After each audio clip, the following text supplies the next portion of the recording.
नमस्कार, स्वागत है आप सभी का। आपके साथ मैं हूं स्वप्निल। बड़ी खबर है, खबर छत्तीसगढ़ से है। छत्तीसगढ़ के पूर्व मुख्यमंत्री अजीत जोगी नहीं रहे। छत्तीसगढ़ के पूर्व सीएम अजीत जोगी का निधन हुआ है। उनकी उम्र 74 साल थी। 74 साल की उम्र में उन्होंने अंतिम सांस ली। रायपुर के श्री नारायणा अस्पताल में उनका इलाज चल रहा था। उनकी हालत पिछले कुछ समय से गंभीर थी। उनका निधन हुआ है। उनके बेटे अमित जोगी ने ट्वीट कर इस संबंध में जानकारी दी है। जानकारी मिल रही है कि कल अजीत जोगी का अंतिम संस्कार होगा। अजीत जोगी को कार्डियक अरेस्ट के बाद अस्पताल में भर्ती कराया गया था। बीते 9 मई से वे अस्पताल में ही भर्ती थे। उन्हें वेंटिलेटर की मदद से सांस दी जा रही थी। तब से उनके मस्तिष्क की जो हलचलें हैं, गतिविधियां हैं, वो बहुत कम थी। काफी दिनों से उनकी हालत नाजुक बनी हुई थी। तकरीबन 20 दिन से जोगी कोमा में ही थे। और उनके बेटे अमित जोगी ने ट्वीट कर इस संबंध में जानकारी दी। छत्तीसगढ़ के पहले मुख्यमंत्री अजीत जोगी 74 साल की उम्र में उन्होंने अंतिम सांस ली है।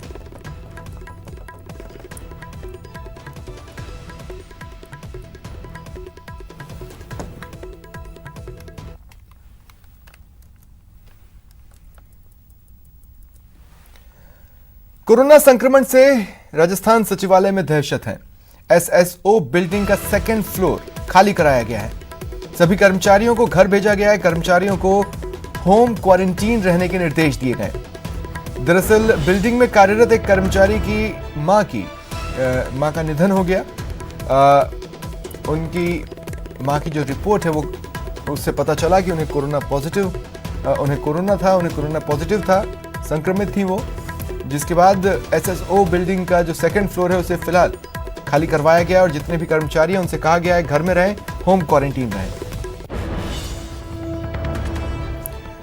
ज्यादा जानकारी के लिए बात करते हैं सहयोगी प्रेम मीना से। प्रेम, क्या जानकारी है?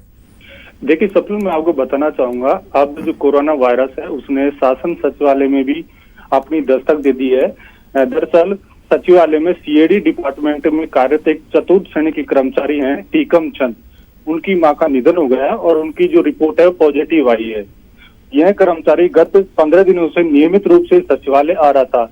ऐसे में अब ये माना जा रहा है कि इस कर्मचारी को भी कोरोना वायरस हो सकता है। हालांकि इसकी पुष्टि नहीं हुई है, लेकिन सचिवालय ने एहतियात के तौर पर कदम उठाते हुए एसओजी बिल्डिंग के 2nd फ्लोर को खाली करा दिया गया है। फिलहाल सचिवालय के जो आला अधिकारी है वो पूरे मामले की जांच कर रहे हैं। स्वप्निल, लगभग कितने लोग उस 2nd फ्लोर में काम करते थे? देखिए स्वप्निल, मैं आपको बताना चाहूंगा, 2nd फ्लोर में सभी महत्वपूर्ण विभागों के जो आला अधिकारी है वो मौजूद रहते हैं। वो आईएएस अधिकारी हो चाहे आरएएस अधिकारी हो, लगभग एक मोटे अनुमान के तौर पर 300 या 400 के आसपास कर्मचारी 2nd फ्लोर पे काम करते हैं। ऐसे में इन कर्मचारियों को कोरोना वायरस ना हो, इसके लिए सचिवालय प्रशासन ने। चलिए, शुक्रिया प्रेम हमारे साथ जुड़ने के लिए, तमाम जानकारी के लिए। और चलिए बुलेटिन में आपको बताते हैं एक ऐसे सिपाही के बारे में जो मुफ्त में सामान तो लेता है, लेकिन जब उससे पैसे मांगे जाए तो हाथापाई पर उतर जाता है।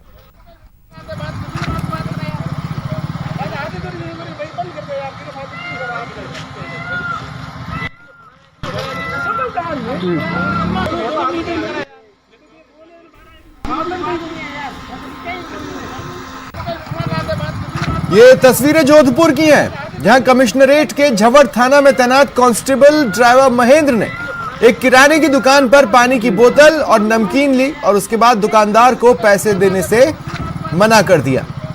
हालांकि दुकानदार ने झवड़ थानाधिकारी परमेश्वरी विश्नोई से कांस्टेबल की शिकायत की और थानाधिकारी ने दुकान को मदद का आश्वासन भी दिया, लेकिन हद तो तब हो गई जब शिकायत करने पर उस कांस्टेबल ने दुकानदार के साथ दबंगई की। और ज्यादा जानकारी के लिए बात करते हैं सहयोगी चंद्रशेखर व्यास से, जो इस वक्त मेरे साथ फोन लाइन पर जुड़ रहे हैं। चंद्रशेखर, अमूमन इस तरह की बातें फिल्मों में बहुत देखी है, असली में देखें तो इस मामले की गंभीरता का एहसास होता है। जी स्वप्न, निश्चित तौर पर यह भी कहानी पूरी फिल्मी है। इसमें जो है एक सिपाही है महेंद्र, जो एक किराने की दुकान पे जाता है, वहां पे नमकीन और मिनरल वाटर की बोतल मांगता है और जब पैसे देने की बात आती है तो वो मना कर देता है और दुकानदार के साथ बदतमीजी करता है। दुकानदार ने इस बात की शिकायत जो है जहाँ थाना अधिकारी परमेश्वरी से की। परमेश्वरी जी खुद मौके पर गई और उन्होंने हिदायत दी दुकानदार को कि हमारे थाने के किसी भी सिपाही को इस तरह से निःशुल्क कुछ भी चीज ना दी जाए और यदि कोई इस तरह से करता है तो मुझे शिकायत करे, मैं उसके खिलाफ एक्शन लूंगी। लेकिन इसके बाद महेंद्र फिर वहां पे दुकान पर पहुंच जाता है और उसके साथ गाली गलौज करता है और मारपीट पर उतारू हो जाता है। दुकानदार जब इस बात का वीडियो बनाता है तो महेंद्र कहता है वीडियो बना ले, इससे कुछ नहीं होगा। कहीं ना कहीं इसकी दबंगई जो है अभी तक स्पष्ट, उसको कोई भी डर नहीं है, ना ही कोई उसको कार्रवाई कर रहा है, यह स्पष्ट नजर आ रहा है। जी स्वप्न जी हाँ, लेकिन जब खबर के अंतिम हिस्से में हम ये कह रहे हैं चंद्रशेखर कि मदद का आश्वासन दुकानदार को दिया गया, वो भी थानाधिकारी के द्वारा, उसके बाद कांस्टेबल ने क्या क्या किया?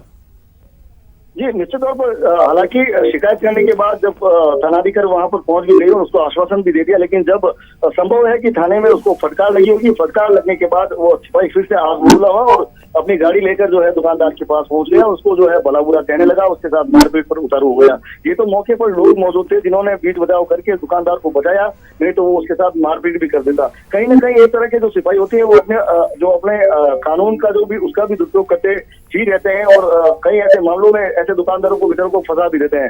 लेकिन अब देखने वाली बात है कि जो थानाधिकारी इसके खिलाफ क्या एक्शन लेता है, जोधपुर पुलिस कमिश्नर इस सिपाही के खिलाफ क्या एक्शन लेता है, वो देखने वाली बात है। शुक्रिया तमाम जानकारी के लिए। बात करते हैं कोटा की, जहां नागराज के आने से हड़कंप मच गया। चौंकिए मत, अपनी टीवी स्क्रीन को देखिए। बंद कर।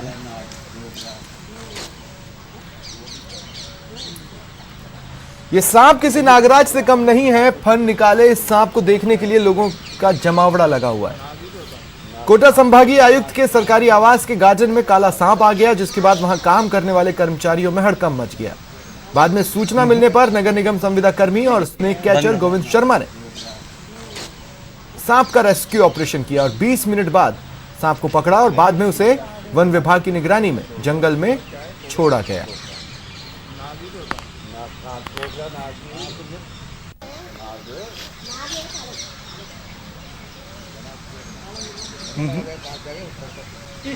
बंद कर।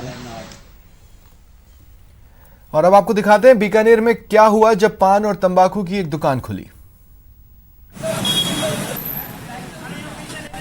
देखिए, गंगा शहर रोड पर जैसे ही ये दुकान खुली, पान और गुटखा खरीदने वालों की भीड़ लग गई और सोशल डिस्टेंसिंग की धज्जियां उड़ गई। लोग 2 गज दूरी बहुत जरूरी, ये पूरी तरह भूल गए। गुटखे खरीदने में मशगूल हो गए।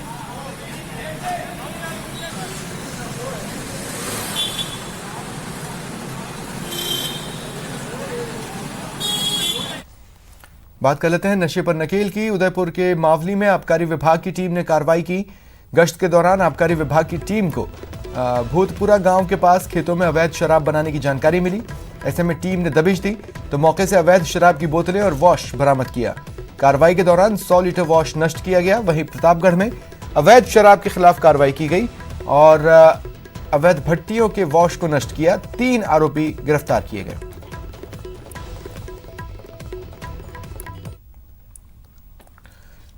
जयपुर से बड़ी खबर है। चौगान स्टेडियम के पास सूखे घास में आग लग गई। दमकल की गाड़ी मौके पर पहुंची और समय रहते आग पर काबू पा लिया। बता दें कि पास में ही मोबाइल का टावर था। तो चौगान स्टेडियम के पास की वो तस्वीरें जहां पर सूखी घास में आग लग गई। दमकल की गाड़ियां मौके पर पहुंची और समय रहते इस आग पर काबू पा लिया गया।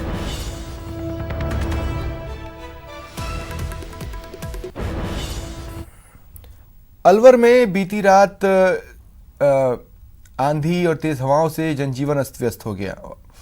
जिले में शाहजहांपुर के गुगलकोटा में तेज हवाओं और बारिश के बीच गिरे पीपल के पेड़ से इलेक्ट्रिसिटी सप्लाई और पेयजल सप्लाई ठप हो गई। सुबह करीब 4 बजे पुराना भारी भरकम पेड़ गिरने से लोगों को परेशानी हुई।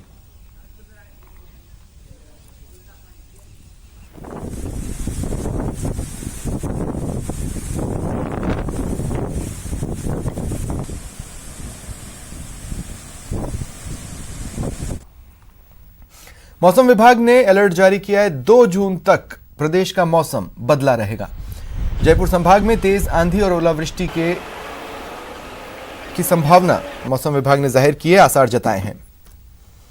तो बड़ी खबर हम आपको बता रहे हैं, मौसम विभाग ने अलर्ट जारी किया है कि प्रदेश का जो मौसम है वो 2 जून तक बदला रहेगा। जयपुर संभाग की बात कर लें तो यहां तेज आंधी और ओलावृष्टि की संभावना मौसम विभाग ने जाहिर की है।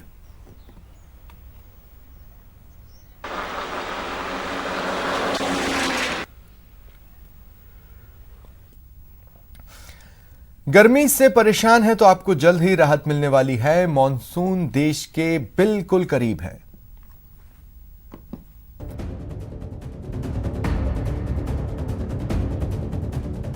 नहीं सहने पड़ेंगे लू के थपेड़े। तपती गर्मी से जल्द मिलेगी राहत। बस 2 दिन का करिए इंतजार। सोमवार से बरखारानी तैयार। जी हां, आसमान से उम्मीद लगाए बैठे लोगों को जल्द राहत मिलेगी। मॉनसून अपने नियत समय पर है और बेहद जल्द यानी 1 जून को मॉनसून केरल तट पर दस्तक दे देगा। कम दबाव का क्षेत्र जो है वो अरब सागर में बन गया है और ये आगे और मजबूत थोड़ा होगा और जैसे ये आगे की ओर नॉर्थ की ओर मूव करेगा अलोंग द कोस्ट तो ये अच्छी खासी वर्षा देगा केरला को। भारी से बहुत भारी वर्षा भी हो सकती है और उसी के साथ जो है मॉनसून का आगमन भी होगा 1 तारीख के आसपास जून में। तो 1 जून को हम एक्सपेक्ट कर रहे हैं मॉनसून आ जाएगा केरला में। केरल में अच्छी बारिश की उम्मीद जताई जा रही है। साथ ही अनुमान है कि 1 हफ्ते के भीतर मॉनसून पूरे दक्षिण भारत को अपनी जद में ले लेगा, लेकिन मॉनसून को उत्तर भारत पहुंचने में थोड़ा वक्त जरूर लगेगा। जैसे आगे बढ़ेगा तो ये पहले हफ्ते में हो सकता है महाराष्ट्र कोस्ट को तक, कर्नाटका को तो कवर करेगा ही, उसको भी कर लेगा। और जहां तक दिल्ली का सवाल है, अभी समय है, वक्त है दिल्ली के लिए, क्योंकि आखिरी में आता है ये। और उसके बाद चूंकि मॉनसून आगे कैसे बढ़ता है, क्योंकि मॉनसून जो है पल्सेस में आता है, ये नहीं है कंटिन्यूसली एक बार नलका खुल गया तो 24 घंटे और 4 महीने चलता ही रहेगा। तो उसको हम मॉनिटर कर रहे हैं। बता दें कि भारत में जून से सितंबर के बीच दक्षिण पश्चिम मॉनसून से बारिश होती है। मौसम विभाग ने पहले 5 जून को मॉनसून के केरल पहुंचने की बात कही थी, लेकिन नई परिस्थितियों के आकलन के बाद मौसम विभाग ने मॉनसून के पूर्वानुमान में बदलाव कर दिया और बताया कि मौजूदा परिस्थितियां मॉनसून के आगमन को लेकर बेहद अनुकूल बन गई हैं और स्थितियां ऐसी ही अनुकूल बनी रही तो गर्मी से परेशान आम लोगों के साथ किसानों को भी बड़ी राहत मिलेगी। Bureau report, news 18 network. बात अजमेर की, जहां वार्ड 60 में पानी की सप्लाई न होने से नाराज महिलाओं ने जलदाय विभाग पर प्रदर्शन किया। महिलाओं का आरोप है इलाके में पानी की सप्लाई न होने से उन्हें परेशानी होती है।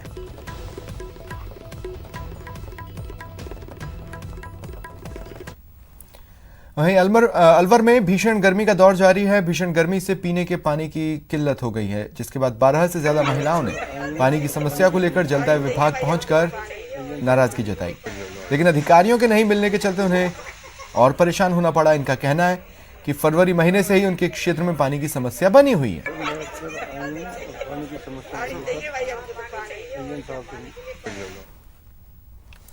वक्त एक ब्रेक के बाद बात मौत के टिकटॉक की।